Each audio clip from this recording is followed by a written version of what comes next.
Hey guys, so next part of this, we are going to semi-permanently mount the stick inside of this. I'll show you how to do that.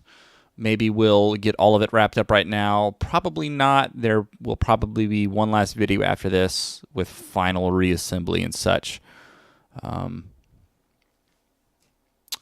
So last time we have this joystick that's been soldered up, tested. We cut the face of this. That all works and fits. This piece is the D-pad PCB that we prepped. We'll be using that now. So this is pretty straightforward. You're going to need all of that. You're going to need a tiny screwdriver, Phillips head. You're going to need the screws that hopefully you have saved, and some kind of securing mechanism. I like hot glue because it's not permanent and it doesn't damage anything. So even if you do a crappy job hot gluing something, you can easily redo it, and it's not permanent. You really can't hurt anything, but it does hold considering the application, so it's kind of perfect for this. So let's just dive in. First thing we do is we take the stick and let's just mount it in there. You just put it in the holes that you created last time. It should be noted, actually, let me show you this first. On the bottom of this stick, let's see if I have an example. On the bottom of this stick, the pads or the legs, the solder legs, I've folded those down on the button and on the pots. And there are typically securing legs here on the corners, and I either bend or cut those off because they're long. Here's another stick that I've done. You can see I've just folded these legs in so you can see them there. Normally they rip my fingernail off. Hold on, you bend one back so you can see what it looks like. There. You can see it's quite long. So I normally just cut those off. Those are there to just help mount the thing when you're actually mounting it onto a PCB. We don't need it right now. And these sticks are cheap enough that you can buy enough of them and redo it if you just need to. It's not a big deal.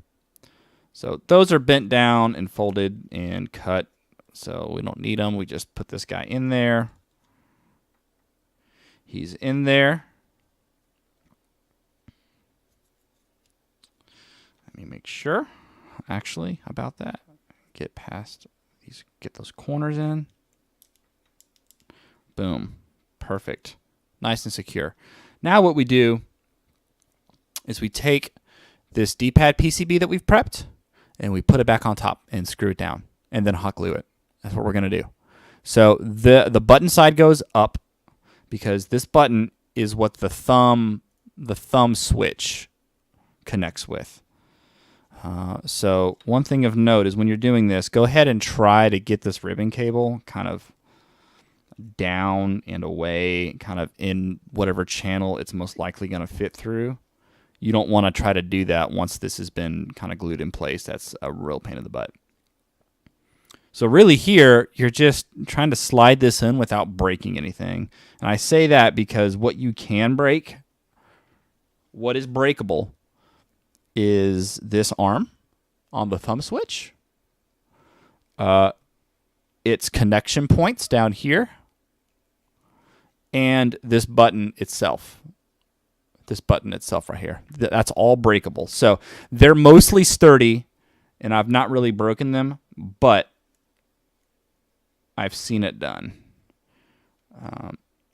So you just sliding this guy in there, and you see it lines up on the screw holes. It's really tight, but you can do it. And without screwing it in, that's what it looks like. That's all in there. You know what? I don't really have enough light. It's kind of annoying. Sorry. That might help.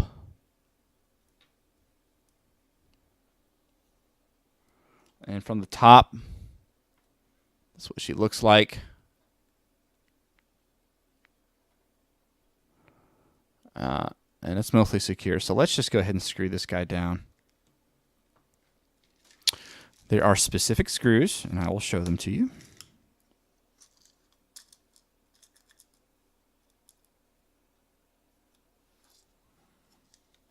This is actually a precarious step, depending on how you've chosen to save your screws and keep them safe.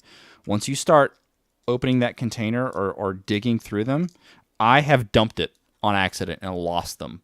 And it's been scary and painful to try to recover them because they're all really small. So just be careful here. Learn from my mistakes. So those are the two screws you want. They are panhead Phillips.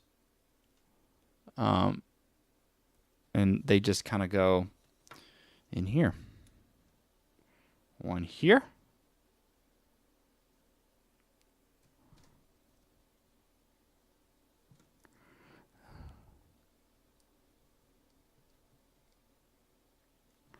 And one here.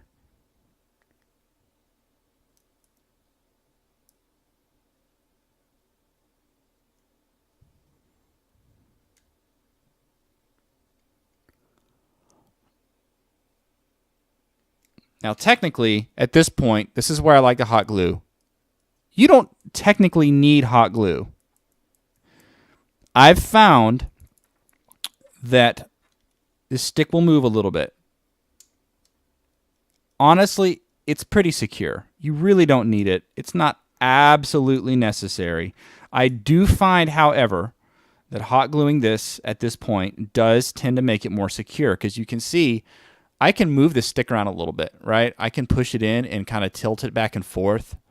You can push down on either side and it kind of moves and shifts. Overall, it's secure. But what that means, let's say you don't glue it, right? You're using this thing. Your keys are over there. You're using this thing, blah, blah, blah, blah, blah, blah.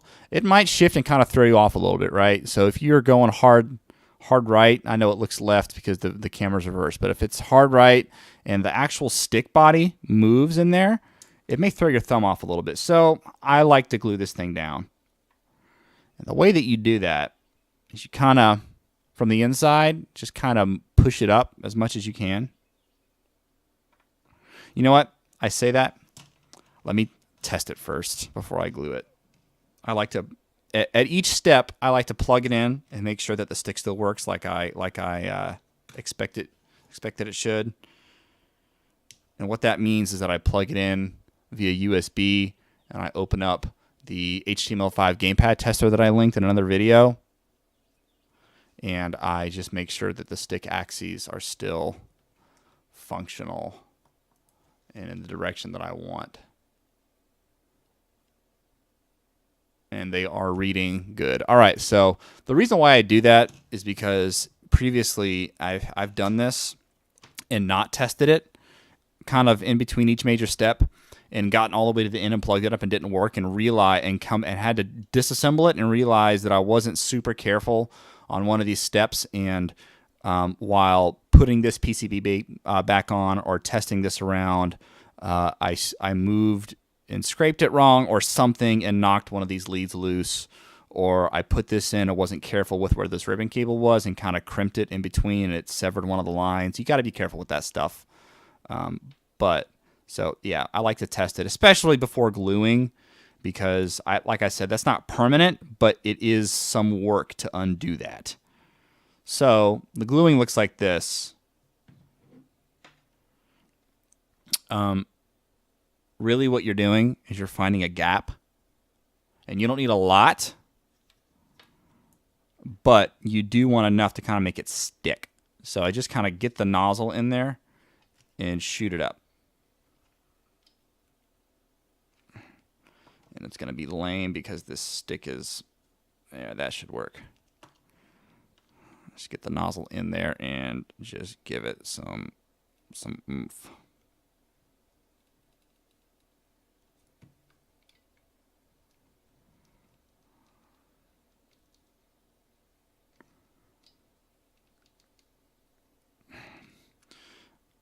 I'm at a weird state transition point with this hot glue gun where I've got one stick that's new and one stick that's old, and so it's like one stick's trying to push the other one. It's really annoying.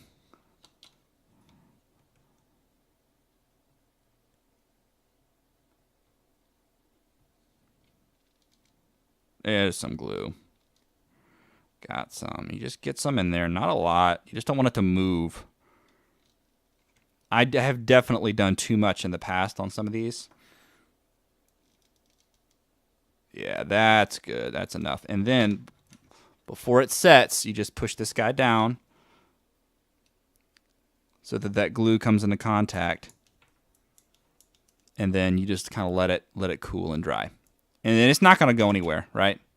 That's secure. And the cool thing is if you do mess something up and you need to come back and undo it, hot glue is not permanent. You unplug all this stuff, and you can drizzle some rubbing alcohol on it, and that will dissolve the glue.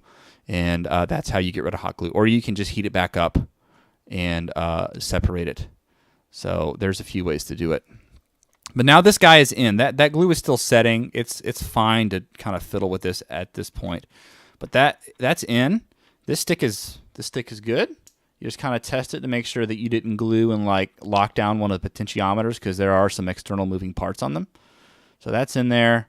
I'm going to put my finger on the bottom so that I can push the button down and make sure that we still have a good click and that it returns. And also that this thumb button is pressable and it returns and clicks properly. So now that's in there, right? We're good. If you've gotten this far with me and you're doing this for yourself, you now have a analog stick installed in a Orbweaver side module. Congratulations. Now the next step is just reassembly. And it's the reverse of the first video, essentially. Just to give you a preview, we will be attaching this guy back under this button press.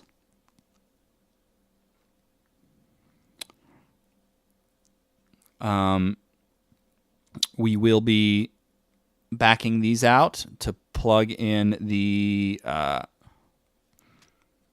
ribbon cables for the LEDs, and we will be backing these out and kind of removing this a little bit, just a little bit, to plug in the ribbon cable right here. The reason for the top button and the thumb button to drive those. The reason why I didn't do that right now is because the leads on the orb are really short.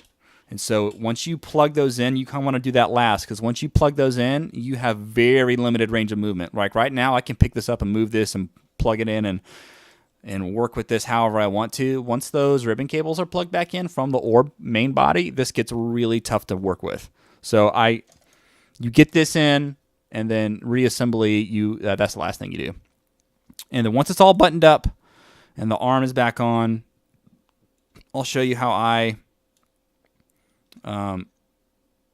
attach this guy. Basically what happens is it loops around the outside of the body, and we double side tape it, stick, and it's visible just on the inside of the orb, and there's still enough room for it to be adjusted. Yep. So that'll be next. Will be full reassembly. It's not that complicated. If you're actively watching and following and doing this on your own, you could probably go ahead and attempt that, because it's pretty intuitive how to do that. Like I said, it's mostly the reverse of the first video. But that's next, and this guy will be in the mail to my buddy. I know he's been waiting, and it's already taken longer than I said, but yeah. Catch you next time.